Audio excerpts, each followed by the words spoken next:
How to fix this problem. So let's fix it together. First of all, open up Settings app on your phone. Now scroll down and tap on Apps. And after that, all you have to do is search YouTube. Then tap on it. And after that, again scroll down a little bit, and here you'll get an option called Storage.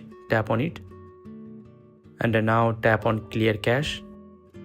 Then tap on Clear Data. And wait a while.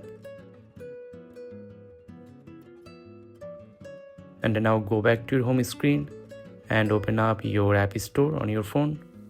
Now search for YouTube app here. Now check if there is any update available for YouTube app and update it if there is.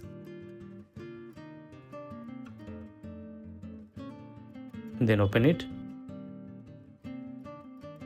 And as you can see that my YouTube app is now working properly, and that's how you can solve your problem too. If this video helped you, don't forget to like this video and subscribe to the channel. Thanks for watching.